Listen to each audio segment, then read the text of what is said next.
Bonjour à tous et bienvenue à l'atelier d'Angie.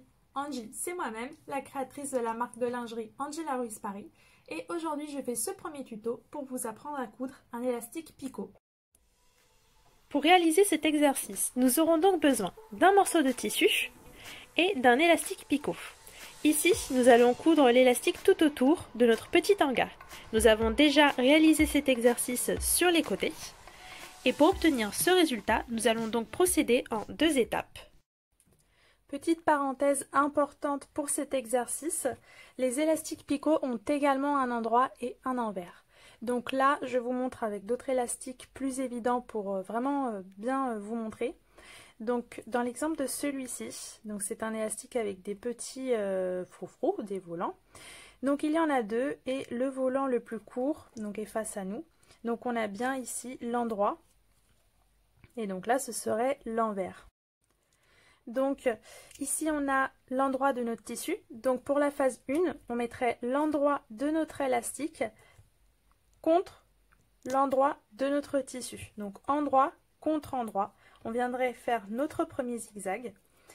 Comme ça, lorsque l'on retournerait notre tissu comme ceci pour venir faire donc le deuxième zigzag, on aurait bien l'endroit de notre tissu avec l'endroit de notre petit froufrou.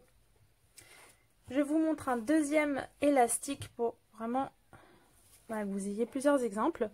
Dans le cas de celui-là, j'espère que vous voyez bien, donc la partie gondolée et face à nous, on voit bien que c'est l'endroit, c'est la partie en fait la plus jolie de l'élastique. En fait, voilà, je pense que ce qu'il faut, c'est voir laquelle des deux faces est la plus jolie et pour vraiment se rendre compte de quel est l'endroit et l'envers. Dans ce cas, voilà, la face gondolée, ce serait l'endroit. Et là derrière, par exemple, on voit que c'est creux et quand on tire, on voit l'élastique. Donc c'est vraiment pas la face la plus jolie. Donc c'est bien l'envers. Donc ici, on viendrait mettre l'endroit contre l'endroit du tissu. Pareil, hop, comme ça, dès qu'on le retourne, on a bien le petit côté gondolé face à nous avec l'endroit du tissu. Première étape, nous allons positionner notre élastique sur l'endroit du tissu. Donc nous sommes bien d'accord que les coutures sont à l'intérieur. Nous allons le positionner comme ceci, c'est-à-dire le bord dentelé vers votre tissu. Puis nous allons coudre en zigzag. Donc ici sur ma machine familiale, j'ai mis un point zigzag classique. En fonction de ce qui est inscrit sur votre patron et de votre tissu, vous pouvez légèrement tirer sur votre élastique pour, comme vous le voyez, hop, froncer légèrement ou du moins éviter que votre dentelle se détende de trop. Pour la largeur de mon point zigzag, j'ai pris la largeur de mon élastique. C'est parti, je vais donc étirer légèrement mon élastique. J'ai maintenant fini de coudre tout le tour de mon élastique. Il ne me reste plus que le petit bout que je vais venir coudre également. Je vais coudre environ jusqu'ici pour bien plaquer mon élastique. Maintenant que la première étape est terminée, nous allons couper tous nos fils et surtout venir couper les petits bords qui dépassent en faisant très attention de ne pas couper notre élastique. Voici donc ce qu'on obtient lorsque la première étape est terminée. Nous passons maintenant à la deuxième. Lors de la première étape, notre élastique était donc vers l'intérieur. Maintenant, nous allons en fait le retourner.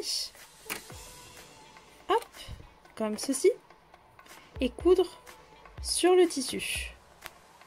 Mon tissu est maintenant correctement positionné. J'ai donc l'endroit face à moi et toutes les coutures sont donc à l'intérieur. Pour cette étape, nous allons changer de point.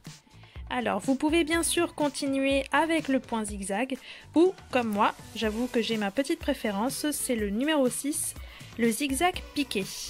Pour la largeur, je choisis la largeur de l'élastique, bien sûr, et pas plus grand ni trop petit.